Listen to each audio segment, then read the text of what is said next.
Mouibi. Donc toi, tu es les pyromanes, tu es les plus idiots que l'Afrique ait connus. Ça, c'est de un. Toi, anéantir, toi, affaiblir Kagame. Mais dans son affaiblissement de ces Kagame, on comprend que il n'est pas...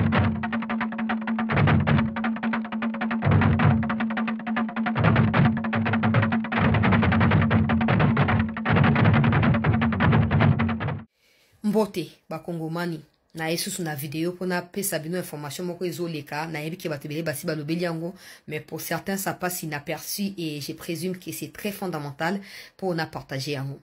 Hier, nous avons tous suivi des vidéos qui ont circulé. C'était échange de vœux, je présume, entre Paul Kagame, na dirigeant, autour de diplomate, bazali accrédité na Rwanda. Et comme dans leurs habitudes, Rwandais, quand ils ont la parole, ils n'hésitent pas de mentionner la question de la RDC. On ne comprend pas pourquoi ils sont plus préoccupés par ce qui se passe au Congo qu'est-ce qui se passe au Rwanda, alors que le peuple rwandais est un peuple meurtri, affamé, anéanti, qui n'arrive même pas à s'exprimer ou à expliquer sa souffrance par peur de se faire exterminer. Des Rwandais qui viennent, qui sont contraints de venir combattre au Congo, ne peuvent plus retourner au Rwanda parce qu'ils ont prêté serment de mourir au Congo. Ça, tout le monde le sait. Tous ces pays qui ont battu Paul Kagame, qui ont construit ces Kagame comme un mythe et qui ont fait croire au monde que c'était un modèle de leadership ou un modèle de développement en Afrique, aujourd'hui, ces pays commencent à lâcher progressivement Paul Kagame et ils les digèrent très mal. Très mal au point d'insulter le président de la République démocratique du Congo, Félix Tshisekedi. Qu'est-ce qui s'est passé? Lors de cet échange de vœux, Kagame a pris parole pour commencer voilà, à se victimiser comme c'est dans leurs habitudes depuis 30 ans aujourd'hui. Non, le Rwanda n'a rien fait. Pourquoi vos pays à vous mentionnent le Rwanda abusivement dans les conflits dans l'Est du Congo? Le Rwanda ne fait que défendre Batucho Bazakuna. Déjà, je rappelle à maintes reprises, et je l'ai toujours dit, s'il y a des Tutsis qui sont congolais, ça va de la responsabilité de la RDC de pouvoir défendre ou protéger, comme la RDC sait le faire pour toutes les parties ou les couches des populations congolaises. Donc, il n'y a pas d'exception à faire pour une catégorie de personnes, encore que c'est une catégorie douteuse. Voilà. Donc, Kagame, il dit, il vient pour défendre ces gens-là, mais c'est faux. On sait tous que Kagame a co-dirigé le Congo avec Kabila pendant 18 ans. Qu'est-ce qui explique cela aujourd'hui? Kagame nous a été présenté comme un mythe, comme quelqu'un impénétrable, comme quelqu'un de charismatique, quelqu'un qu'on ne peut pas toucher, c'est un modèle de leadership et tout. Mais aujourd'hui, depuis que Tshisekedi l'a démantelé, il a exposé ou a exposé sa nudité et ses limites aux yeux du monde, il n'est plus considéré comme tel. De un, Kagame, quand il dit que Tshisekedi c'est un idiot et tout ça, il n'y a que des idiots qui peuvent reconnaître des idiots.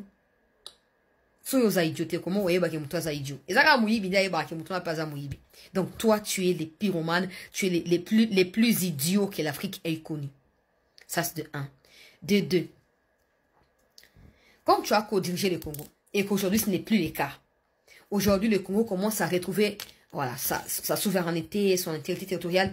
On sait que c'est beaucoup. Il y a beaucoup d'autres choses à faire, notamment Batuo Kagame Tinda na Congo ba servakaye photo kata bango maboko po bango baza quoi bras étendus à Kagame na Congo photo couper bango poto to anéantir, to affaiblir Kagame. Mais dans son affaiblissement de ces Kagame, on comprend que il n'est pas prêt à tomber seul. Il veut tomber avec tout le monde. Mais Kagame, tu parlais pas autant avant. Tu parlais pas autant. Yo, Kagame, c'est un modèle, tout ça. Mais, souvent, on est comme un lobby sayo, les londons comme Kolobaluba. Pour comme une souka. Et so, quand ça permettait, moi, so, quand ça réyo, kokwea, to peut checker dans kokwea avant, to kokwea sayo, biso ba congolais. To kokwea sayo. Ça, c'est connu de tous. Ça peut prendre du temps que ça va prendre. Mais on voit, tu insultes d'abord ton ministre des Affaires étrangères a insulté les Américains hier. Pourquoi? Parce que les Américains avaient exigé les retraits de vos troupes et avaient annoncé que cette violation de l'intégrité territoriale de la RDC ne restera pas impunie. Ton ministre a insulté les Américains et le soir là, toi-même, tu prends la parole pour réinsulter ces mêmes Américains, ces Français et tous ceux qui t'ont soutenu. La logique ici est telle que la RDC ne doit pas se laisser embobiner par toutes ces réactions qui tombent de gauche à droite pour sanctionner Kagame ou le menacer des sanctions, non. Si Kagame est arrivé au point d'insulter un président, ça signifie qu'il est coincé. Ça signifie qu'il ne peut plus s'hasarder à des pratiques anciennes comme il en avait l'habitude. Mais ça, ce n'est pas parce que les Occidentaux ont lâché Kagame, non. C'est parce que la RDC a fait son travail comme un pays souverain, un pays indépendant, et que ces pays occidentaux qui ont tantôt été pour Kagame n'ont plus de choix que d'être plutôt pour la RDC désormais. On n'attend pas leur soutien parce que nous sommes indépendants, nous devons nous battre, mais ils commencent à réaliser petit à petit que Kagame n'est plus l'homme de la situation. Et Kagame l'a compris. C'est comme ça qu'il s'attaque désormais à tout le monde, y compris le président de l'Angola. Parce qu'il sait que le rôle que Kagame a joué pour les Américains, la France, l'Angleterre, au Congo, en Afrique en général, c'est le rôle que Joao Lourenço est appelé à jouer dans les jours à venir. Mais dans tout ça, la RDC est un pays souverain. Joao Lourenço, Kagame, on n'a rien à claquer de tout ce monde-là. Mais Kagame a commis la souka bande konangai. A commis kolobake non, Tshisekedi a gagné par élection té. Atna 2023, atna 2018, atika ko gagné. Bon, yo Kagame yo zanani. Kagame yo zanani po ya koloba makaba ba élection ya Congo yo zanani. Déjà na tunyo motuna. Na Rwanda kuna ba élection za la raté Paul Kagame. Ça fait plus de 25 ans que tu es président du Rwanda et qui ne s'est jamais tenu des élections crédibles et transparentes au Rwanda.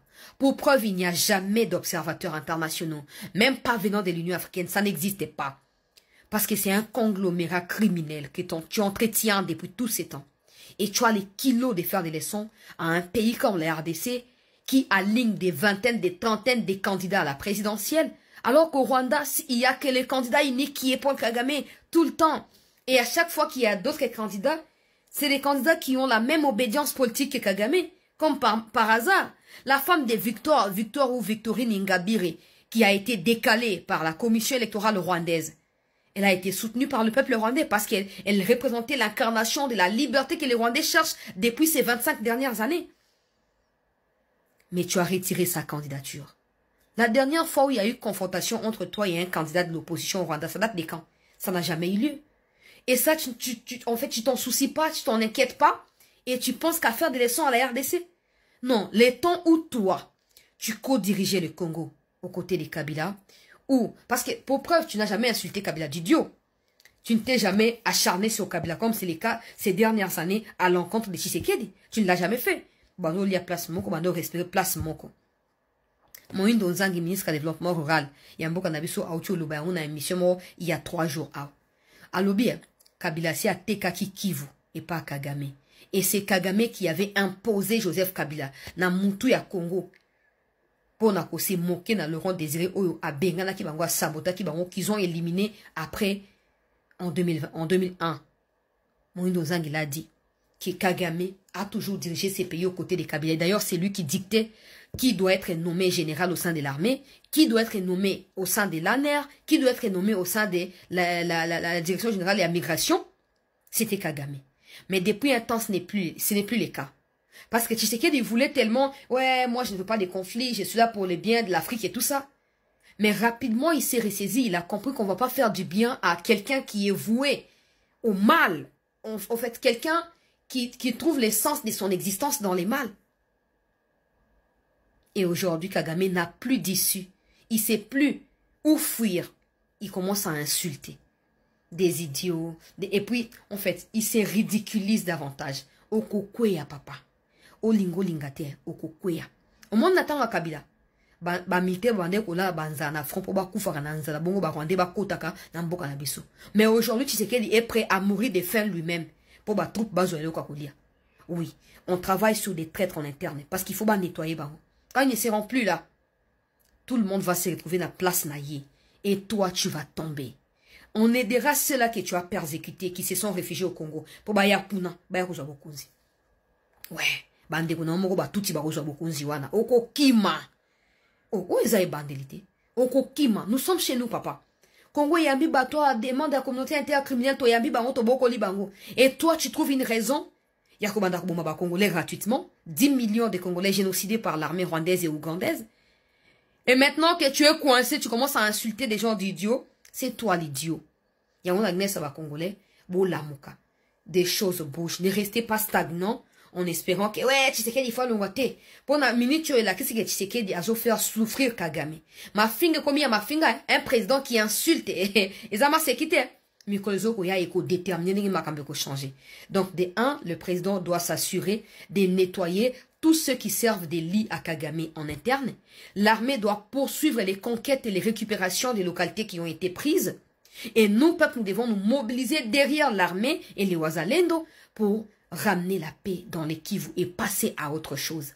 Kagame, Okokweya, Olingo Lingate, et ce n'est plus pour longtemps. Ministre des Affaires étrangères a bloqué, et tu peux pas bloquer, beaucoup bloqué. Armée rebelle, il y a M23. Pour attaquer le régime à Kinshasa. M23, coopérer avec le corps à Batadiste, na Mali, Burkina Faso, na Nigeria, na Mali, na Niger. Traoré Ibrahim, alors bien Sikoyo, na invité Kagame, na défié Sikoyo, na makambo sali na Congo, ça na katia Afrique. A donc répondre na ba acte, oh yeah asali. Sikoyo, to sali pacte de Ouagadougou contre terre. Basangani c'est Sahel na Kalat, Afrique centrale. Dans ma série Sikoloba, né un ancien ami, il y a Hippolyte Kanambi. Comment on a eu pardon, ancien ami de Kagame. Comment on a eu Jean Bosco Azouri. Avec la 4e Tigouana. Né Abimi Siba document. Nous avons un accord de minerais. Il y a 5 pays. Et signalement dans Kigali. Coordination, orientation. Il y a France. RDC, Mali, Niger. Papa, ça fait mal. Aïe a quitté, en tout cas, mon trop paix et esclavagisme. L'on propose et dispose. 5 pays. Burkina Faso, Niger, Mali, Mozambique, la RDC. Dans le plan Obasala qui préparé et planifié. Qu'on soit un mercenaire chinois, un mercenaire yaris, un mercenaire il y a quelques pays en Europe. Pour la Kobunga, na Bamboka wana Kobomaka population, Baïbaka minéré. Né ancien ami à Kagame, Abi Nazar avait preuve, par document Yango. Dans ce qu'on va fichier et l'ongi à Kagame na écran géant. Les peuples Burkina Faso à Gangi. A dit Kagame assassin sans frontières. Peuple Burkina Faso. Congo c'est l'ongi. Congo c'est Bimi na Boum. Na deuxième point, et ça Congo en face. Le peuple brassavillois en colère contre les peuples jaloux. La sorcellerie des Sassou dessus. Après, consigné accord. Brazzaville, Nawanda, 22 000 hectares. Oyo Kagame a tombé dans la stratégie politique. Yang Sassou va attaquer Congo en face. Congo à Bissau. Le ministre de l'Intérieur, il y a Brazzaville. Comme on a dit, Zéphirin Raymond Moulou. Avec qui l'on a mis bien à Brazzaville. Avec Bissau à Brazzavillois. Donc contre Congo. Donc contre TP à Congo. Donc nous sommes Congo. Les peuples Brazzavillois. Papa si Itimoto. Ça sous ce qui a sali Baché. Avant fait un héros. Antika Ebonga. Nelobingeso. Bakati accord. Obasinaki. Brazzaville na Rwanda. C'est l'Obango. Que Kati Yango pourquoi? Banga to signé accord. Que mon place Rwanda. Alona Ndunda. Alona Ndengu. Le Kati accord. Bon, dans le troisième point, Baïke, Baïmboka, Bandeko, en tout cas, Fongola Matoy, Boka ma révélation. En tout cas, il faut qu'on mette là, Papa Mokundi, Maman Okumakasi. Le président de la République est Fatou Beton, Aza Awate, depuis samedi, c'était Ekolo, à Kenaki na Malabo, na Guinée équatoriale, et pas à Théodore Obiengema, c'était Ekolo à l'équipe Sowana, à Komina Malabo. bien habillé comme d'habitude. Costume y a croisé. Chemise Toma Lit. Ya pembe. N'importe autant charismatique. Il y a chef de l'État. Quelle sagesse, quelle maîtrise. C'est la première fois depuis Congo et Zara Congo. Kobandalelo Congo est commis parmi les pays grands décideurs du monde. Congo était droit de veto et zongi la RDC. 26e session extraordinaire. Conférence, il y a le chef de l'État et le gouvernement. Ministre Abisso, il y a intégration. Didier Mazenga. Mais à Téléméli Bango, après le gouvernement Landi, Mokondi Alandi. Et ça va qui Rwanda a soit présidence de la CAC. Il y a CAC, l'Oba, il y a investigation. Allez, tombe la gangabase. Congo est ennemi. Et le but qui Rwanda a eu présidence de la CAC, comment menacer pour quitter CAC. Tous les chefs de l'État, Nangeso, parce que la Talakia Longia Sassou et la méfière vraiment et Zobimate. Donc panique, panique. Babi non, les RDC a des droits de veto naïe. Alors, Kaka, Obia, Tordon, Gema, Yo, Zonga, les sous-souana. Oh, avancé. Babi Kikali, Bakite Sal. Babili Sal. Oui, que c'est le Komotani. Nave Evariste et Chimie. Le président burundais, Burundi, pays ami et frère. Président burundais, ami stratégique qui a chef de l'État. A Télokolo. Oui, que Yoka président ya Burundi. Abi oui, il faut tomber au bien Gema. Voilà. Parce que les troupes rwandais toujours dans Solia. Comment?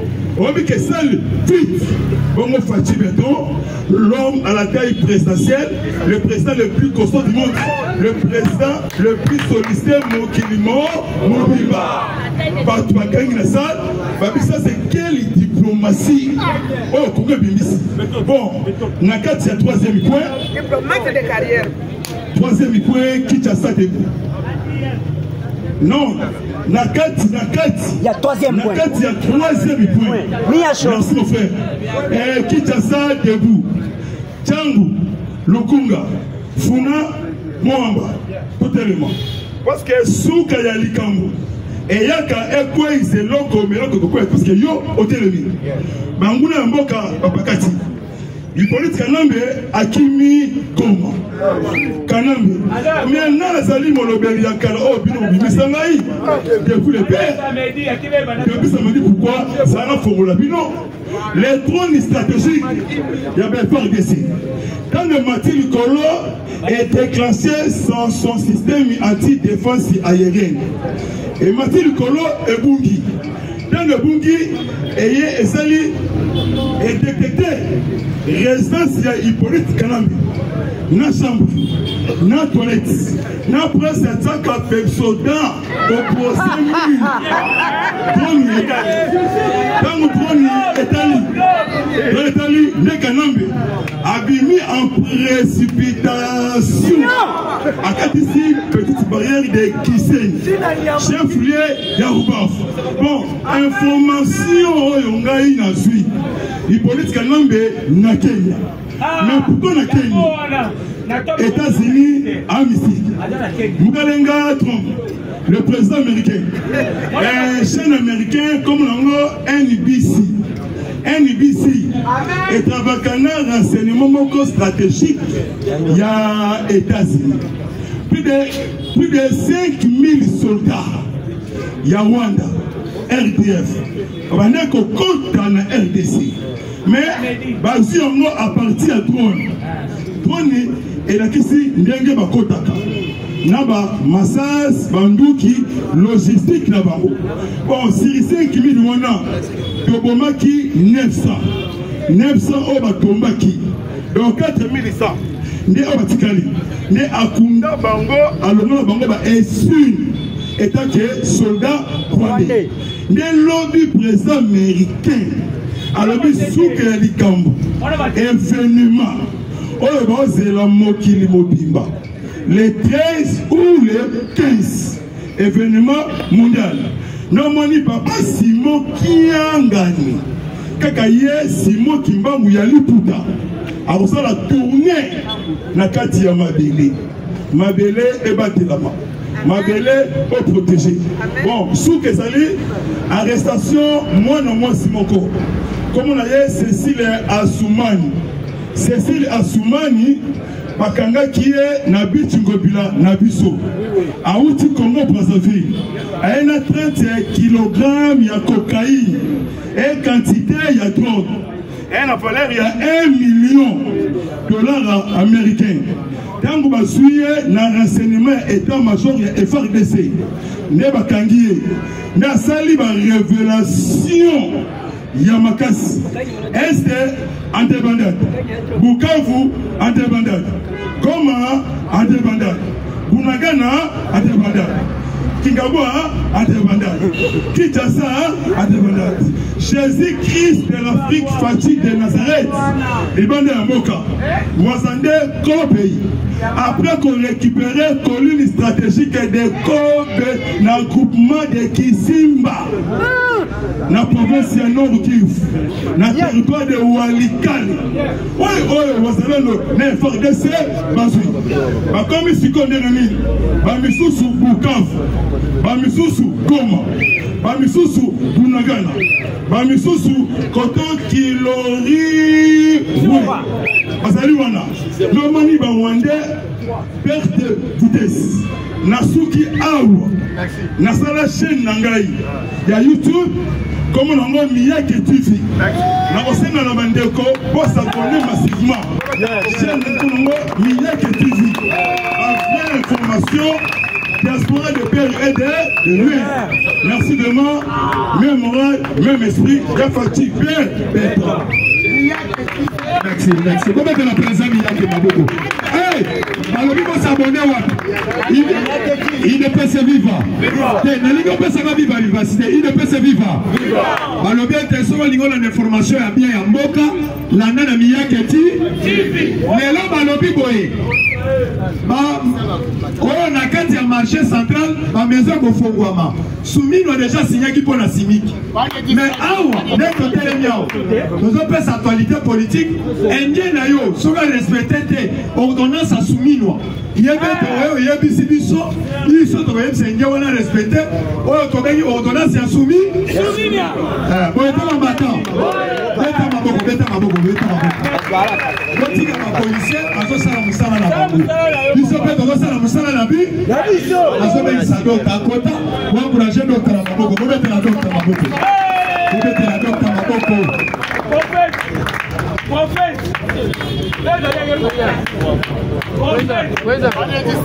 Il est payé, c'est vivant. Il est payé, c'est vivant. Les parlementaires debout. Les parlementaires debout. Les parlementaires debout. Bonjour à tous. Comment est-ce la Mukontambo Kamaboko?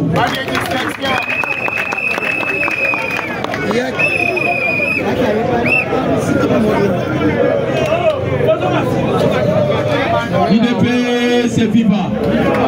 Votre attention, s'il vous plaît. Votre attention, s'il vous plaît. La cinquième demande de sous-commission. Avec Mukuna. Comment sous-commission Bawana Bayaki, Bakei, Nababase, nous sommes à Baron Bakei.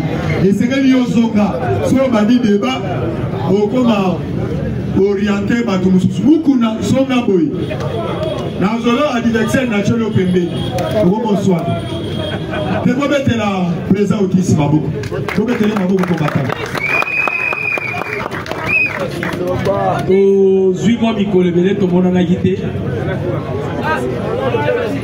J'espère que le président, Dieu merci, a été informé. Parce que nous sommes en famille. Quand on m'a comme le président, Dieu merci, la télé la image. Fumuzulu azalaki informé. La CPI n'a pas nyonso akanisaki au de la pepona. Il est pas vivant. Ce qui est télémi les sous parce que Zamba ligi to téléma. Là-bas, kanisaki au pesanga 10 000 francs, 20 000 francs, 10 dollars, 20 dollars. En tout cas, nous avons pas pour la mine.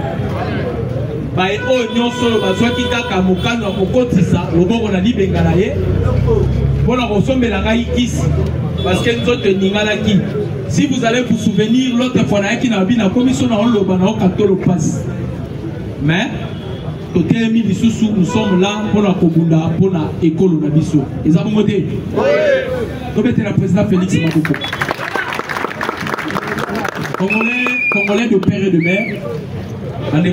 Congolais. Parfois, un jour, Awa, Kabila nera qui a besoin de sous-souter. Kabila zongi nenge segela qui a zonate. A zongi d'une façon clandestine. Nalobaka na bino Awa, et kozala la paix moko et korenye na mboka oyo, et kozala envier na monde mobile. Peut-être que les gens ont sous-estimé cela. Dans le bar Nabino Awa, président Félix, c'est très difficile à échouer. Azana est humain. Mais bon, Konzoyo et Akine pour la Tshisekedi. C'est ça la différence.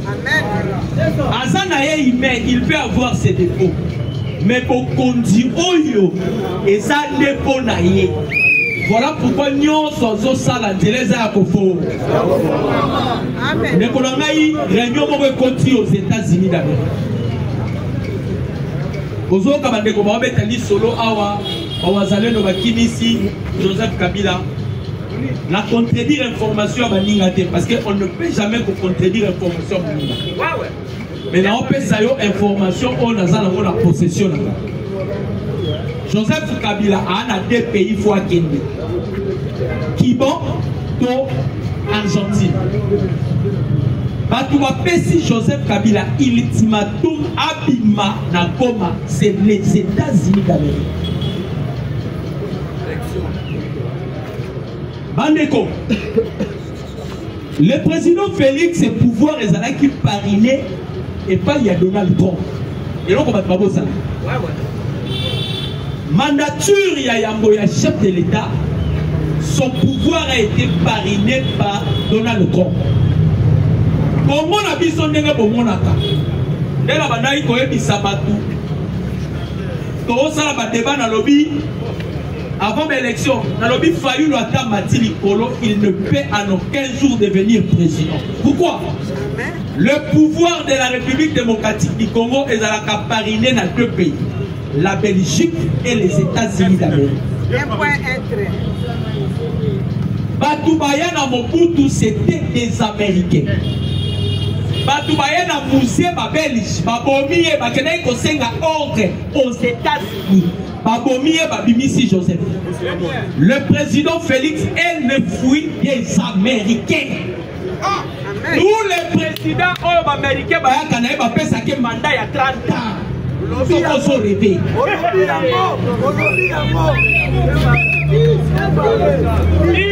Les Américains, récemment, en 2016, ils ne peuvent se vivre. Voilà ma mère. Naloba. Nasakola. Tokanga base. En 2016, Joseph Kabila a bandi aventure. Américains, ils sont belges. Alors, ils sont récupérés Congo. Pour permettre pays moko lisusu te soit contrôle du Congo dans le monde. En 2016, voilà pourquoi les congressistes américains, après qu'on bima la Congrès, Tshisekedi vient de sauver les États-Unis d'Amérique. Ils ont relevé, mais Tshisekedi devient un monument aux États-Unis d'Amérique. Réunion continue. Awa bazana option sur élimination maintenant ya ma tête. Nanga aza ciblé fomo ba bomaye. Eza komo baté. Ce sont les États-Unis qui ont pris décision. Nanga ba bomaye. Kabila sera santete bakoboma ye. Basulutani bakenga bakoboma. Paul Kagame bakoboma. Omoni Kagame ningaza ayebi yango. Muto akosaki Kagame ezalaka Bill Clinton. Parce que Kagame ti asalelaki ba américain ayebaki récompense il faut pas payer grand kiff. Ce qui m'a été selon l'histoire, Rwanda ezalaka ya Bahutu. Rwanda ezalaka ya Batuti. Batuti ce sont des venants. Bahutu sont des Éthiopie, bana reine de Saba, baye. Sikoyo, problème ezanini.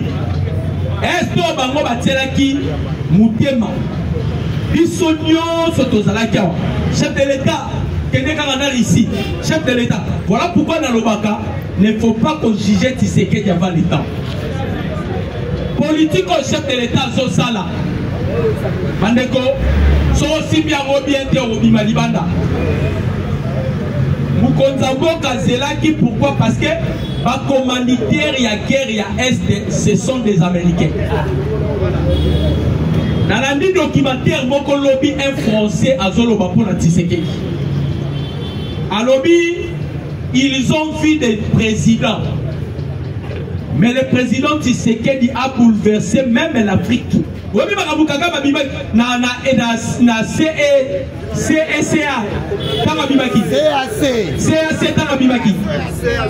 Kagame, qu'est-ce qu'il a dit? À lui, Tshisekedi a vu le président africain, c'est la poche.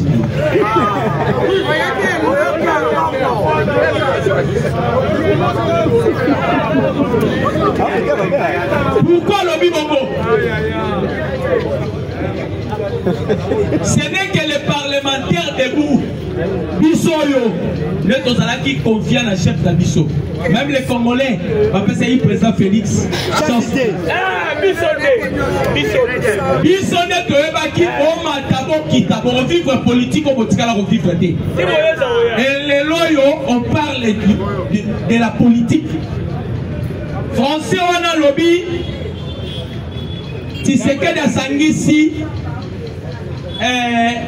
EAC. A Sangisi Sadek.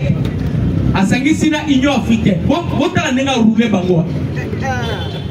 EAC. Sadek. Na Union africaine. Donc, na minute yo, bandeko ba Congolais. Et si ko la RDC, Kobi, bandeko na ngai, to mettre na mkonza boka maboka.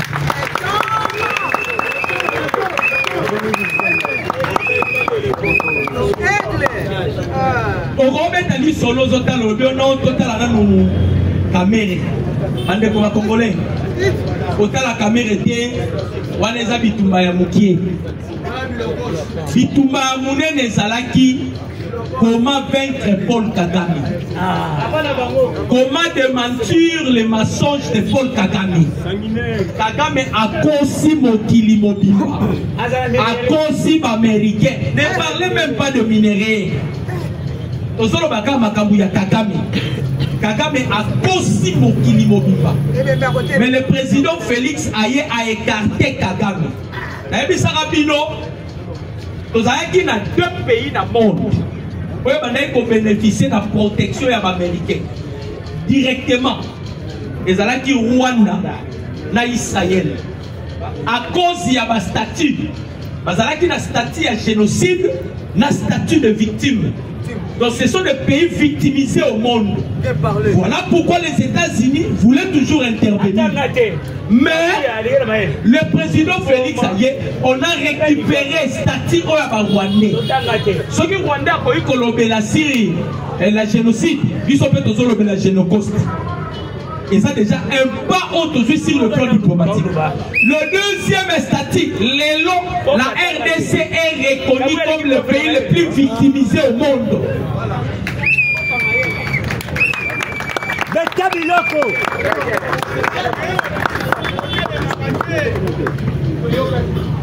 Bande Kolangai. Tokei na Esaïe 18. Bon, Yoka. Mwana mama. Mana mama. Naloba. Loba. Nasakola. Tokanga ba. Et dans Esaïe 18 ezoloba boye. D'abord, il faut qu'on ait l'origine de la Bible. La personne qui a écrit la Bible, il s'appelle Constantin.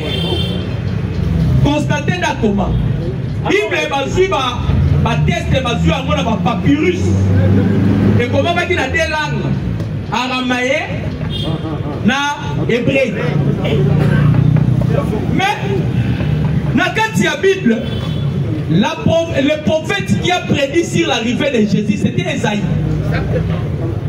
Hormis Genèse. Genèse a zolobé sur la guerre entre les serpents et la progéniture de la femme.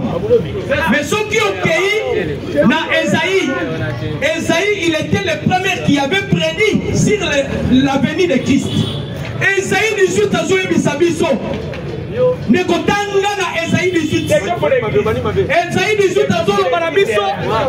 Peuple congolais, c'est le peuple le plus vigoureux au monde. Alors, est-ce que la peuple, le peuple congolais est au monde? Esaïe 18, c'est Constantin qui a écrit la Bible.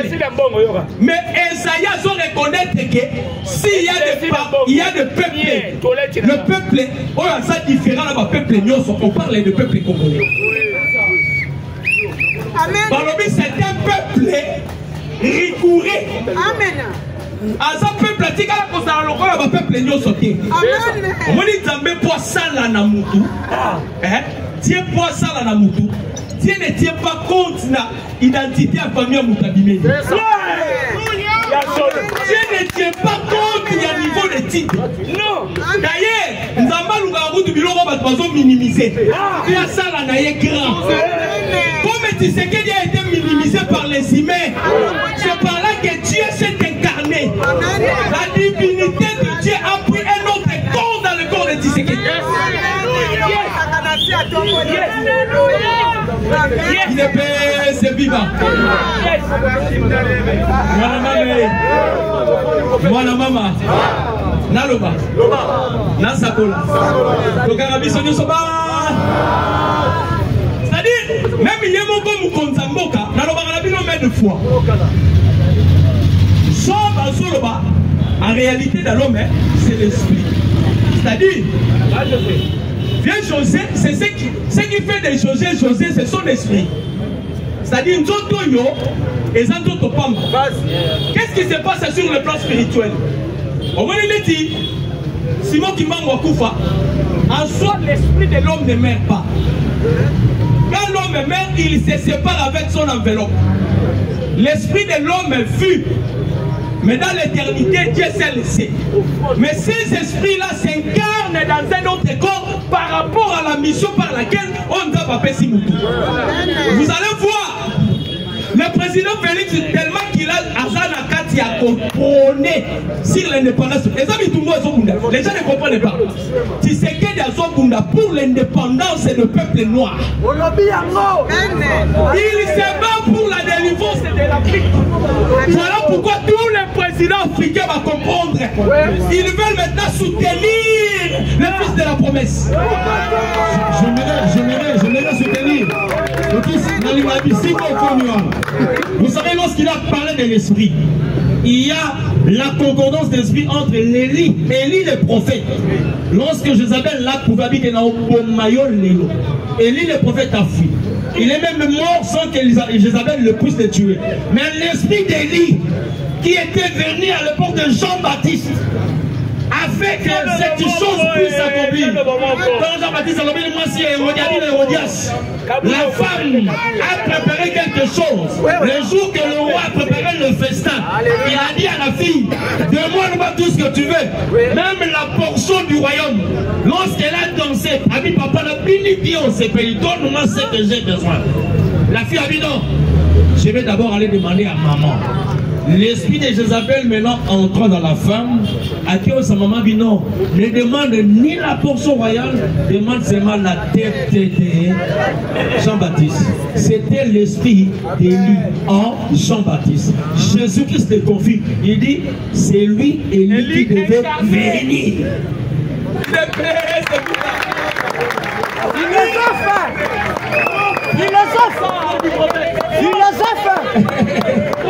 Il est payé, c'est Viva.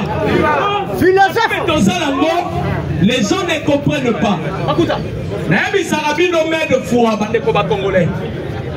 La RDC est le pays le plus béni au monde. Être un Congolais, c'est une bénédiction. Nous avons à quel endroit c'est notre identité. Ce que je vous dis est vrai. Alors, Marabino, attendez l'autre, attendez l'autre. Pour reprendre les syllabes, moi, on a abandonné Kolobama Kamoza solo. Problème est dans la Kinango, nous avons abandonné Koluka Kosalela, race. Il cherchait les races. Moi, je suis du Congo central. Dans le Congo central. Mais si on paye à Balouba, on a Balouba, on a des tribus. Ils ont des semences. Balouba, on a Lévi. Balouba, on a Jida. Lévi, on a sacerdotal, exercice roi. Et il y a Nzambé. Jida, on a royauté. Et la tribu par laquelle le président Félix a visé. Parce qu'il y a un Jida là-bas qui s'appelle Félix Antoine Tshisekedi Tshilombo. C'est cette tribu que je dois utiliser. Dieu ne tient pas compte de ma faiblesse à Tshisekedi. C'est un humain. Mais c'est comme un enveloppe que Dieu utilise pour ta délivrance. Parce que ce pays a été vendu dans l'occultisme. Ce pays a été vendu dans les formations. Il fallait que Dieu utilise un ange. Un ange par excellence. Tshisekedi est l'instrument par excellence que Dieu utilise pour la délivrance du peuple congolais. Voilà pourquoi mon moni m'a congolais. Paul Kagame Mazala Fouka. Dans le moment où awa. Quand vous avez attendu principe, ma déclaration à principe de Pénabi, Tshisekedi a longue mission. On ne parlera plus de la balkanisation en République démocratique du Congo. C'est fini. Le Congo ne sera en aucun jour balkanisé. Bétonné partout. Et quand ça va balkaniser, d'accord, pouvoir ici là. Son pouvoir ici et ici. Joseph Kabila Zate dit Kabila pouvoir c'est ici là. Et moi je vous dis, on doit vivre et un royaume Congo. Le Congo est le pays le plus sacré au monde. Mon cannabis sont vos hommes. Amen. Ne convive et comme ça la kebamboka mususu e vivre. Très bien. Ne na benga kabatuna lobaka papa somba ta mabele na mikendi. Somba ta mabele na bakuna na ba faire quoi? Somba neko. Ce pays ici que vous voyez, c'est le véritable paradis. Très bien. Paradis à Moyo. Bakatange babetaki tolo na minéré. Zamba lobi, je vais vous montrer que je suis Dieu. Minéré nyo solama kongwe.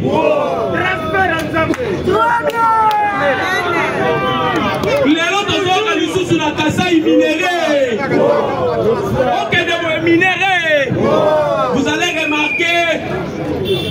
remarquer. Le président Félix Nzeleza a Kofongwa. Nzeleza a Kofongwa Mapambate. Alobaka yango. Ce que Salaki Kakabashika, mais les chefs de l'État ne peuvent pas être en vie. Le président Félix bénéficie d'une portion prophétique, bénéficie d'une protection divine. Ils ont ça que vous à continuer ma campagne. Mais tout ça va détracteur. On est comme Congolais. Dans le scénario, ma caméra est basée. Normalement, Kamir devait déjà aller rejoindre Kabila. Mais toi, tu me rappelles dans le lot, tu vas compter. Non. Il devait aller déjà rejoindre Kabila.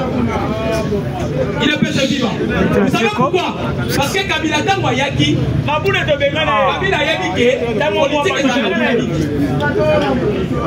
a dit que politique est dynamique. C'est-à-dire tout peut changer. Kabila a dit la option, il y a 4 plus 1. Donc, il y a un dialogue, comme ça, la partage à pouvoir. Pourquoi avec ce Kabila qui a espoir et pas l'inaé, c'était frigoler à Bongo. Le problème est ça, la psycho est anime. Pas frigoler à Bongo parce que Les églises catholiques, ici, va faire rebelle. Ici, va terminer rebelle. Les églises catholiques, Azala qui fait dans vos continents Kosongolo. Mais on vous a toujours dit ce qui est extraordinaire, ce qui apparaît, ce qui est ordinaire tombe au profit de ce qui est extraordinaire. Le président Félix Akenara la Vatican va battre. Dans une mission, on devait aller chercher là où se trouve source il y a pas pouvoir. Mais et l'autre est Salema. Il est c'est vivant. Voilà maman. Voilà maman. Toloba. Toga bisonyo soba. J'ai dit et je vous remercie. On prend de Kaka président, Otis, qui n'a pas eu à l'objet après parce qu'à sa soukira, pour retirer le ministre de Belleté. Mais à l'objet l'essentiel, ça va être Azad de la soukira, on a bâti sa makasi. Non, pas son quota. Voilà, président, le bason quota. Tu mets la maman comme makasi.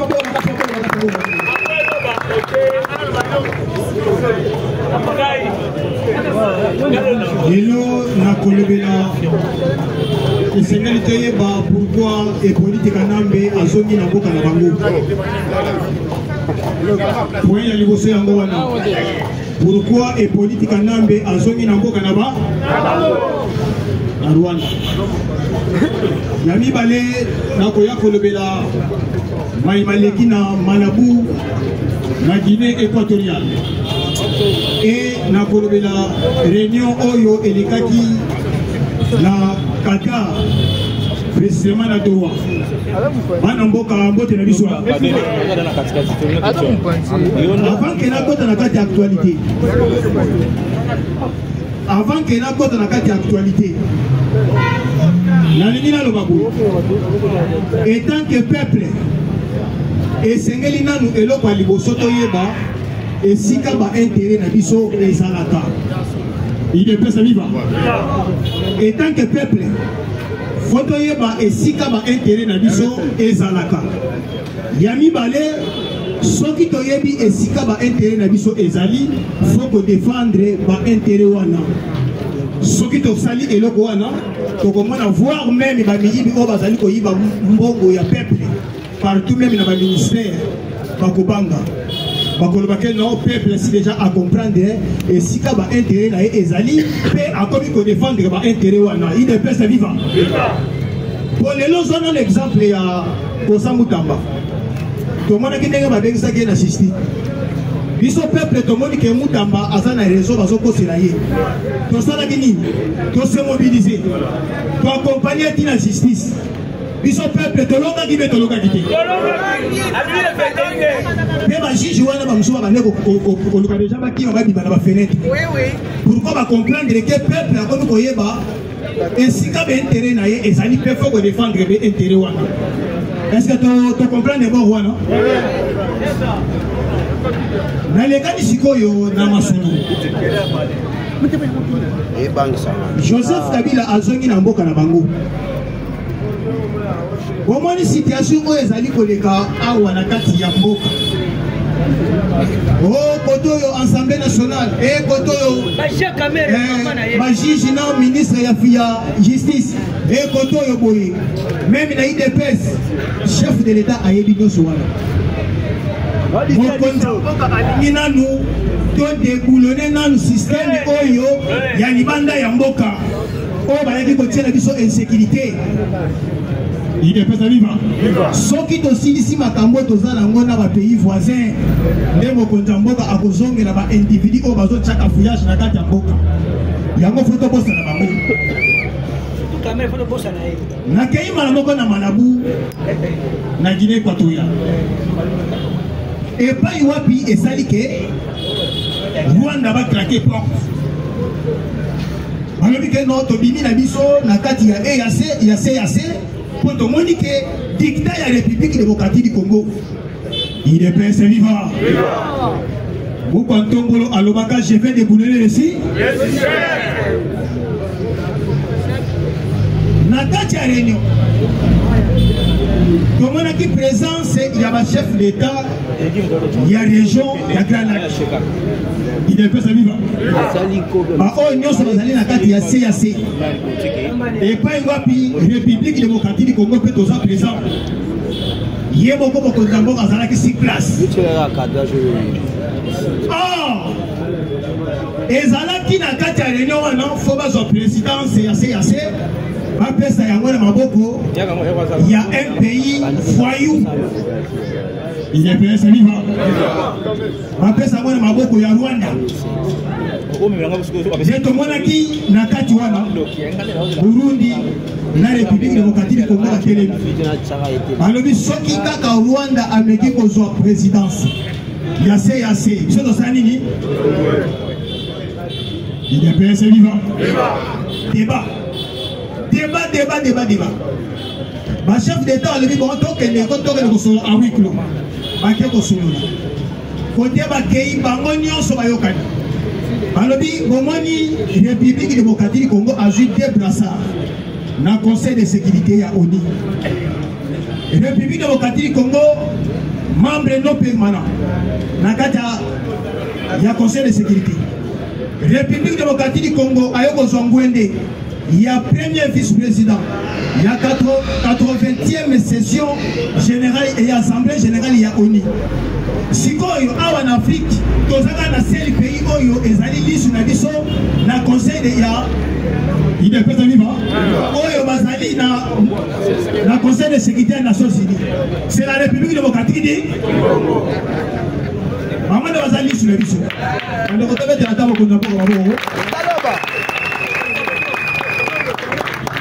Alors, comme la République démocratique du Congo est allée sur la conseil de sécurité, tout ça les réalités. Et c'est que les tomates et la comment? Il est prêt à vivre. En étant que la République démocratique du Congo a lobby. Biso CAC soutient la biso totale. La République démocratique du Congo parce qu'il y a un conseil de sécurité. Tango bazongi bango nyonso baye ba publier eloko wana balobi yo Rwanda mozo ngwende il est PSA vivant et ça victoire de victoire mais avant que Mokonza Mboka a déplacé à Kenya Malabou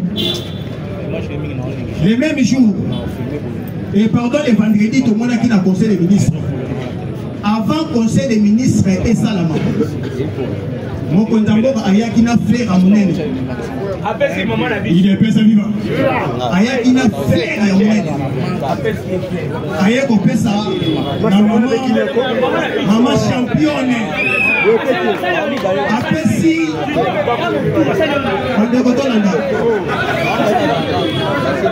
Il est PSA vivant. Mokonza Mboka a si bouquet de fleurs. Apesi na maman championne. C'est Kaikwamba. Alobi na yeboye. Yo Ozali parmi ma ministre Ozali exemplaire. Instruction donnée, les résultats obtenus. Il n'est pas vivant. Instruction donnée, les résultats obtenus. C'est-à-dire on a une lobby en Ozali. Diplomate de carrière. Alors, victoire diplomatique au suit. Aux hommes mérités, aux hommes flair. Après flair, à partir de l'élo, aux alliés héroïnes de la République démocratique du Congo.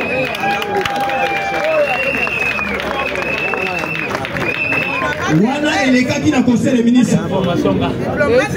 Maman ne dit pas non.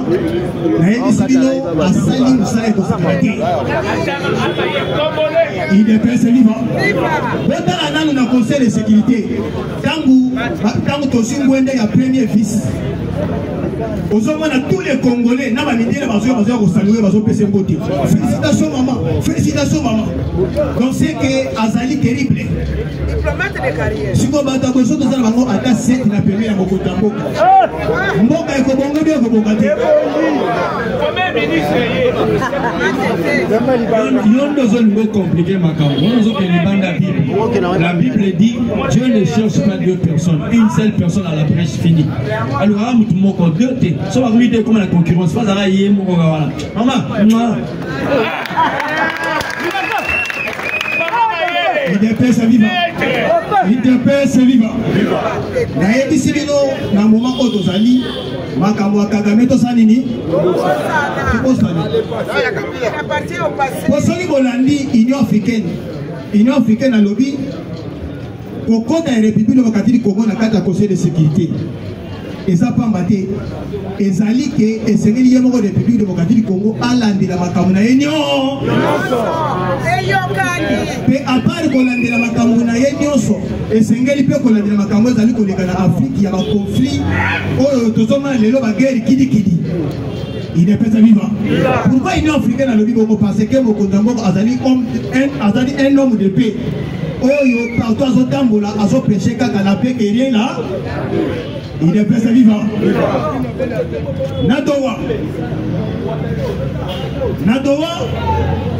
baterroriste rwandais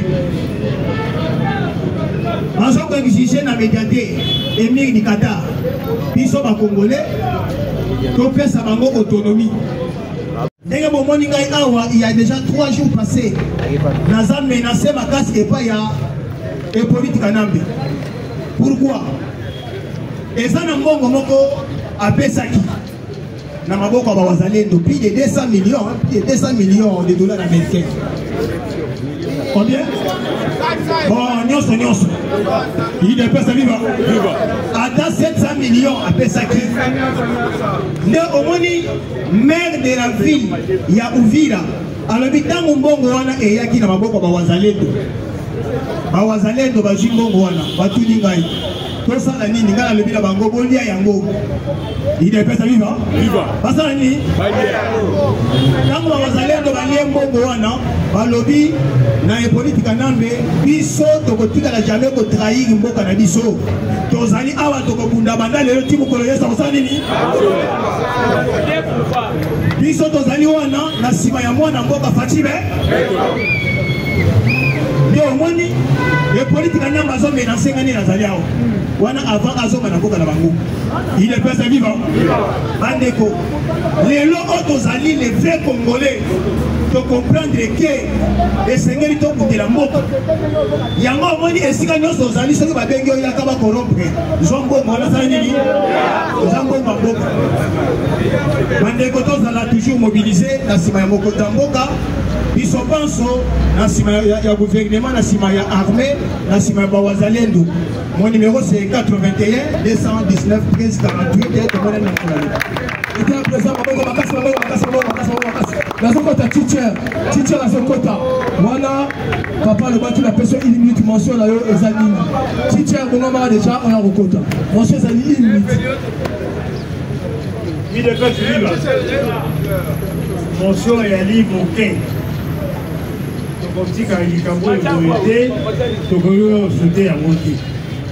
La motion est réservée sur la bêtise.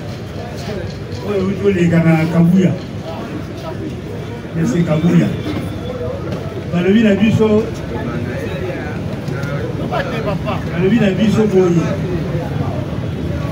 combattant jusqu'à la mort.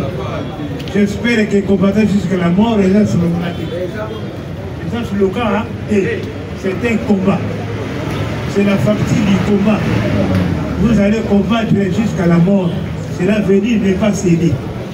Mais on commence de nous céder par Kabouya. Kabouya, les gars, cédé, ils sont litres. Dans le corps, on va intégrer la maison anti-balaire. Dans le quartier, on va pousser. Moi, je ne vais pas laisser attaquer et combattre des longues dates.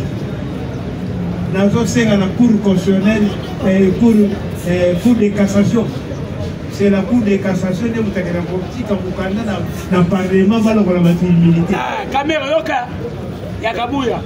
Je sais qu'il y a Kendembango, à Komamukanda. S'il vous plaît. À Komamukanda, à qui c'est Kabouya, il y a deux problèmes. Le problème, il y a même autre monde à Moutakofi. Le problème, il y a le lecture de la loi, la statut à partir. Nous sommes les enfants de Tchèque Tshisekedi. le Seigneur n'a pas de cours de cassation à Kende, à Kenobutika. Parce que papa, c'est que dans la vision, l'interprétation des lois n'a pas de couleur. Mais tout le contraire, voilà, les têtes au monde à Godino, va te voir comment l'interprétation des lois et comment la couleur. Va colorer un rôle, jaune, rouge, bleu, vert. Non. Donc c'est une cour de cassation à Kendolombango. Au but de côté, Kabou, il y a plein, il y a des volets. Voler à maître, non voler à mon fait d'interprétation des lois sur le statut du parti. À bon attendeur. Salut! Voilà, présent qui te fait bon maman, teacher, professeur d'élite. Bonjour à tous. Malgré cela, nous autres, ils sont malades. Mais combattant, les batailles, ils sont au coup, au bel et Moussa. Les abonnés ont été. La situation, il y a Moutou Sami. Moutou Sami, c'est Jean-Pierre B. Moutou Sami, c'est le mentor. Il y a Mouadia Vita. Awa Togolo Baboye.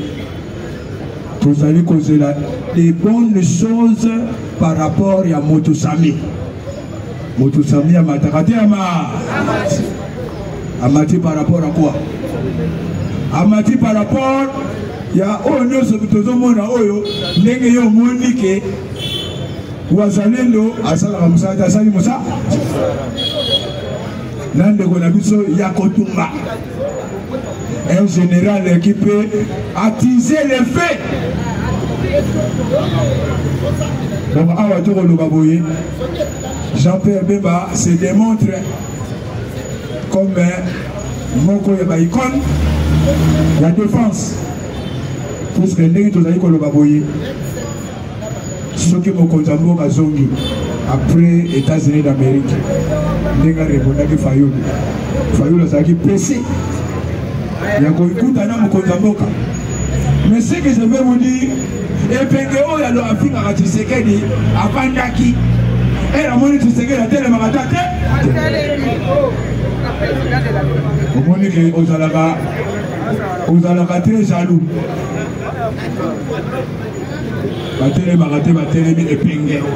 Des fois c'est vilain. Mais Fayoul va jouer le col à quiconque. C'est ce qu'il a joué le col à quiconque. Alors lui petit Olimini. Il doit pas se vivre. Alors bien, yo me mengaï. Namoni kaka osolo na Semko. Alors petit obetima. Pour répondre yo. Okozelangati na kozonga États-Unis d'Amérique. Nzongane kozonga ya États-Unis d'Amérique mamuma so.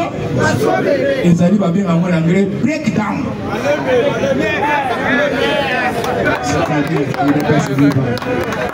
Breakdown. C'est-à-dire bakoya kate bakwe. C'est ce que l'aime ça bango. Salut à mon Guatombolo, Fachi Béton. Parce que la diplomatie est fou, t'as raté fou. Number one. Ce qui est là, toqué dans les États-Unis, Bitumba, et le masque et la Trump. Et ça lui soutient la République démocratique du Congo. Dans le masque, Trump a essayé Azali. Donc, nous avons Azali, on a commetté homme avec oh. Et nous, on a regretté à Moana. Tous à nous, à bonne uniforme. Mais yo, on s'allie, mobile, au traité, à Biba, les Biba. Moi, on a entendu la nayo, et s'allie. Deux fois. Raison pour laquelle la ABC est petit. Bon, on se loue. Nous sommes des Émirats, Arabie Saoudite, après ça m'a fait $100 millions, mais pour nous rembourser. Parce que Elon Musk a lobé ce qui a été mais le combat qui présent à USA. Mais ce qu'a dit Elon Musk a allé revers. Et c'est dreaming. There is why. C'est pourquoi Trump said Trump a lobby. Ndenge Zaliwana na collaborer na le sous. Et le masque qui va aux États-Unis, les États-Unis là mais. Ayebi ke moto asakana kati asa lokola mwana ya matete. Mwana ya matete, mwana ya lembe sana de sadi Poutine. C'est le même comportement. Yé a ou misakati. Sora le lobby kapo il faut ça là ya. Sikoyo eloko yo ezosala ba Congolais oyo bayebi politique pas ces années. C'est ce que dit America ABC. We put already money in a bank of America. So we are waiting for you to change the situation. If you arrest every people, we are going to bring this money. C'est-à-dire que retransférer mon roi dans la banque Congo. Amérique à lobby européen ça combien? 1000 milliards. 500 fois 1. C'est-à-dire 1000 milliards. Oui, Kagame a dit que la question est mot. Kagame va payer 500 milliards de dollars. Il y a un peu pas à Qatar. Qatar n'est pas le but, on récupère un bon.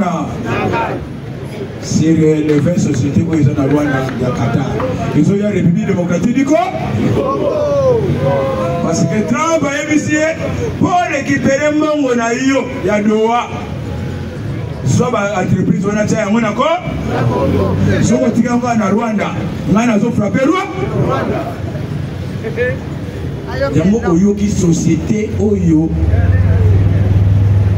Emmanuel Macron, Barobenga Yango Trinity Metal, c'est-à-dire Barobenga Yango minerai de la Trinité. Donc, on va comme ensemble bâtir un monde mouillé. Oh, il y a 4 trinités et ça dans 3 pays. Rwanda, Ouganda, Yango Oyoki et le masque à l'obéboy. Kobanda Lelo. On a rejeté en bloc.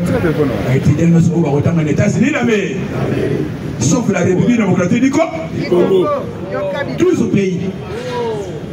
Donc Angola, Congo Brazza, Tchad. Pays Zali Ebele. Alors, Trump a banni na ko chasser na ba Chinois. Ba Chinois o ba yaki a hiyo ya kabila.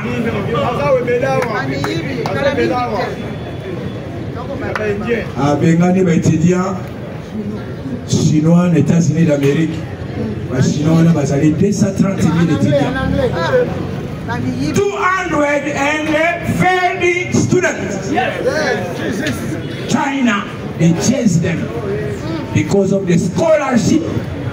America said that I will not sustain the people who are stealing our scientific idea. Et le peuple viva. Alors bien à Soko Buaka.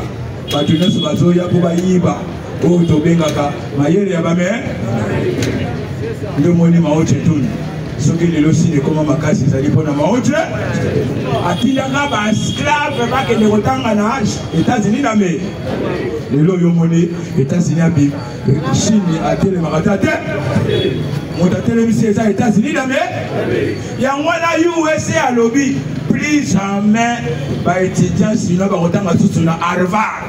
Harvard est une université à Makasi où il y a professeur, savant, Soboyoki Einstein, Albert Einstein, attends, Harvard, il est plus vivant.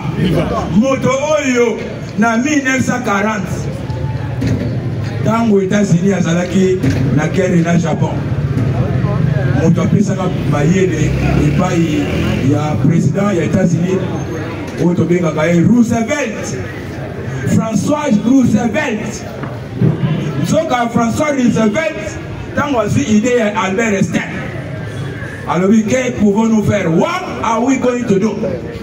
He said that now a time you must buy raw material like uranium, like coltan, and this coltan coming from the kota ona iranium eutaka République démocratique ko yango ebundisa balonga na Japon o tobengi empereur Hirohito asisengaka défaite totale alobi États-Unis okanyaka toka na kosa sukere na yote kobanda wana Japon na Chine bakoma bamasi et guerre kosala maisute na deuxième guerre mondiale. Raison pour laquelle les États-Unis a comprendre qu'il faut la zone de la pays na yo bagate guerre Éthiopie guerre Gambia oyo kaka force publique to funda ba guerre wana tolo basayo ba asosa eza ba kombo ya pamba te yo mona ba asosa oyo bagate ezali histoire to gagna siko États-Unis azozonga la République démocratique du Congo na 1000 milliards de dollars la mer. Akopesa nanu 500 milliards o bakokabula ngo 15 milliards. Siko biso ne tozali awa tozokoma na budget ya 46 milliards. Il ne peut se vivre. Toujours quand même Afrique du Sud. Toujours quand même Nigeria. Parce que Nigeria a l'équipe qui sont à budget. Mais tout le Nigeria, quoi, il y a quoi? Tu sais que la Soma. Donc, le baboye, Mamou Masso, Boutique la Tshisekedi de Tilo Botan, Kosonganaye, Awa, Bako Kamabatebe, Yango qui parle de la Kanta Tchangé, Bamemien à Loboko, quiconque. Asime na logo alobi betina kata yo libulu o ba mikolo ya bazoka ngaba yeba za congolais il ne peut se vivre à comprendre les gars dans un congolais mais on peut y avoir sauver aïe donc ninga zali wana mieux beaucoup to azane na ngambo ya Tshisekedi tilo mais na ngambo il y a 4 plus 1 de tradition ngoma. Et puis, il politique à Nambe Kazembere. Et puis, on soso Tobinga Kayinani, Giraffe. Nous avons un ensemble de personnes qui ont été à la place minérée à Congo. Tout le monde a été tout en l'air. Il est passé vivant. Donc, nous avons dit Kagame Mamou Masso. Kagame appartient au passé. Ne reviendra plus. Oyuki Makamboleki na Mauritanie. Le président de Mauritanie a déplacé qui a été Aminaye. Tamakei basali coup d'État. Il a passé vivant. Amu bakanisa ke loko wane kosala na République démocratique du Congo. Nsoka de mokonza mboka apesi confiance pas ya mutu sa. Mutu sa mi Jean-Pierre Be. Alors s'il s'agit de Kabila, pesanga nzela. Na boloke ye. I'm gonna put him down. Arrest him. The floor. If you give me the floor, I'm going to arrest Kabila. Yes. Are you okay? Yes. Fatih say, wait. C'est ce que j'ai lobby c'est là na que les États-Unis na me tango na boya Motonios a commencé par Vital Kamé Cameroun a commencé par Sama Lukondi et puis Bahati Lukwebo Batouana Nyonso Mukama il est passé vivant donc nous allons à Bobangati le 15 au rien. Le 15 août, donc nous allons il y a des motos battus. Il y a mon émission boy. Tu sais qu'il y a la manque de Donald Trump. He's going to get married to Trump. Yes. Trump is our wife. Tu sais qu'il is a man. A husband. That is why this day is a day of feasting. It's a day Mokoloya is single. Parce que tu sais que avant makambo esala yango yoki kaokai kwa nzoka ne Wagner oyo donc photocité Wagner mama na bango akenaka epai ya bakolon allemand ayebisaka bango mama you must give the floor of Congo Congo must take its independence. This independence is now. We're not going to wait next. Now we are going to talk 50-50. Tozo sur la 50-50. Yango yoki balima bakoya bate bakwe. Nzoka lokola Allemagne akoya. Francisco Joebi, Emmanuel Macron. Nicolas Zoya, Tozo, Azoya ko récupérer biloko sina yenyo. Vous allez compter à la France, c'était comme vous comptez à la France. Je dis, ma contact. Plus de 143, 81. 459, 452, 8 nations. You welcome. Thank you. Yes.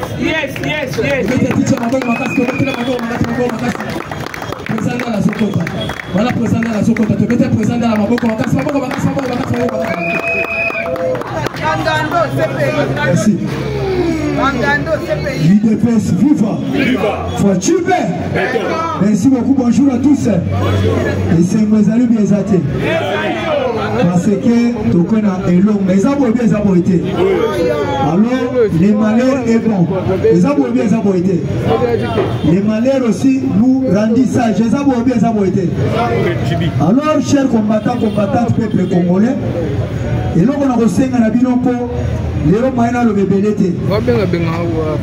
Vraiment, et ça n'a pas si bien parce que tous les billets battent sur les bananes. Parce que les gens apprécient, ils sont tous sur la boca. Mais ils sont pas comprendre tout ça n'a ni. Tandis que la distraction, la carte de mort à la mission. Il y a comme Barcelone dans ma Real. Il y a un compte à Messi. Il y a un méchant qui va me connaître. Oh, Faïda a un jet. Il a évité sur la Nicolas Ndabou sur la Watt. Nicolas Ndabou sur la distraction. Il y a un qui est loyaux et l'homme a autant de balabina.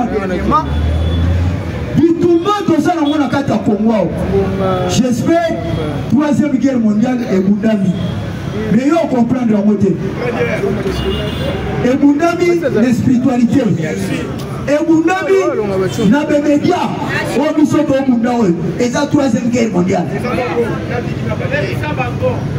Mais dans le Bagina Bino, il y a des commis la conclusion. Il y a un kuluto balobaka, j'espère que vous comptez Fachi Beto, le roi soleil. Pouvoir il y a Fachi Beto, va comprendre la moitié. Nous allons savoir détail bouquet. Chef de l'État à l'époque, il y a Maréchal Mobutu. Les rois n'ont pas péché, c'est que le monde qui a vie. Ndenge zalaka kaka lelo bakia weekend pa Maréchal Mobutu bana ba ministre banani bakei kuna pona weekend mais so ba komi kuna bana nyonso bakena wela bagimba ba jouer mais mu kwa tombolo azokena wela kani ya Maréchal Mobutu wataraka parce que ba tuso asoka sa pouvoir ya Chilombo za azad. Et ça va commencer à la finalité. Les rois Congo. On a dit on a profité, mais on a profité. On a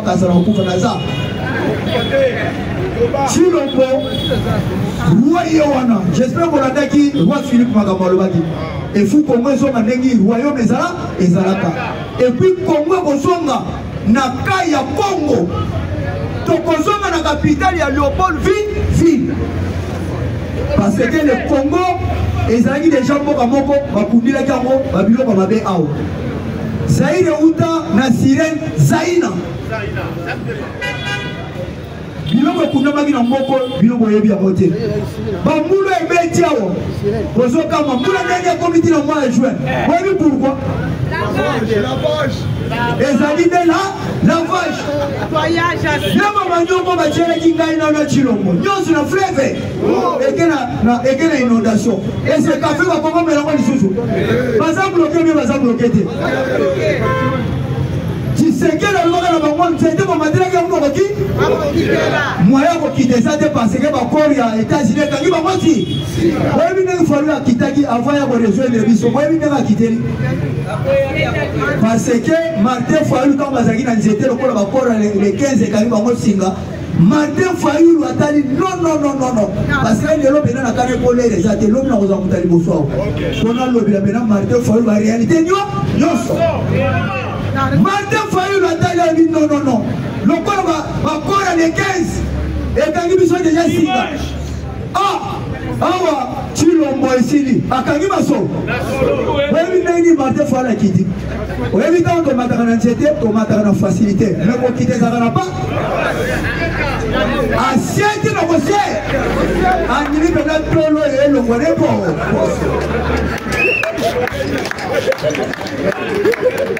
nyozolobo Martin Fayulu ayeli bakor nini Martin Fayulu eza lokola moto ake mboka siko bato pembe babiki so mpe koli omemelanga mpo bandeko nanga na mboka koli ya nani ya bambongo yo ezokende nakende mboka so mpe koli omemela biso mpa Chilombo koli yango nini o bakoro tokokorele na banani Chilombo lobi boye ata kutu bakoti na ndako meme bamati na meti meme na matela na kotika na konegosiata mokolo moko te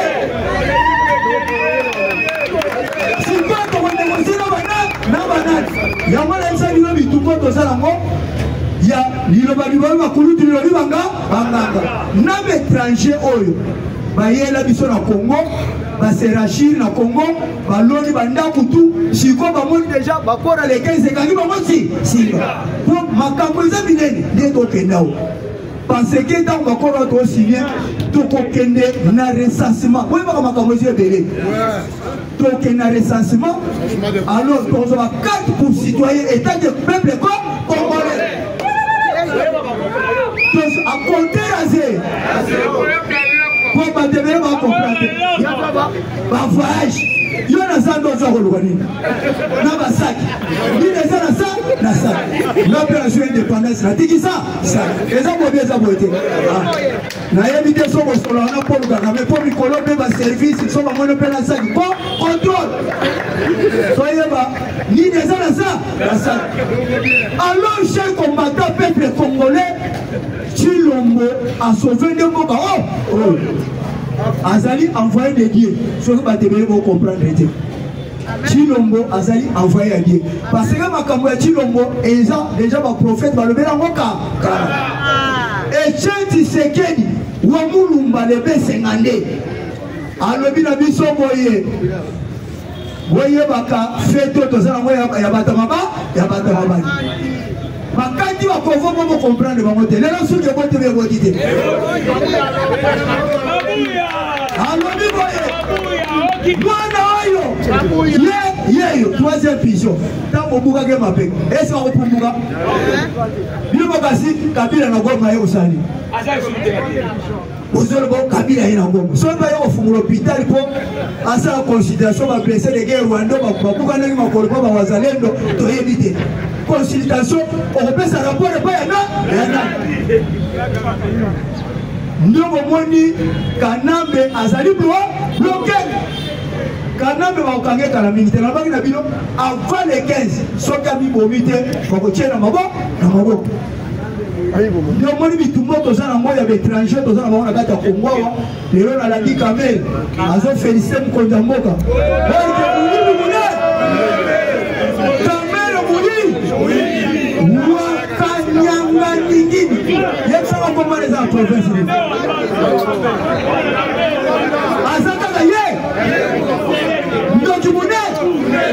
Azo félicité le bigeno, on a félicité 5 ministres.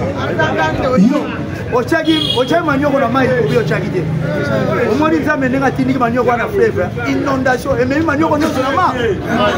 Café to eba kite so café ngo ezalaki ya bulu kutwe, café miliki. Ce qui peut être dit, le lobe a bloqué quelqu'un. Moi, je vais quitter et ça. Merci. Bandeko, maman va sinistrer des bonhommes bangoyo. Kwande moya lo baminga de lo samo na buto ya makasi donc kwa zape yango équipe all bana aya. Kwanga lo bi me pona temps. Yango le lo bi équipe journée pena ya musala. Donc moi pas tant ah bah non. Donc c'est que le président fait. Parce que va sinistrer des bonhommes matete. Pas lui mettre même matete. Donc bangoyo va sinistrer parce qu'on va installer dans stade Tata Raphaël, là c'est il y a aussi sport. Il dit pas remercier le président. Il aura boyé. Oh président c'est l'euro. Attends là où c'est.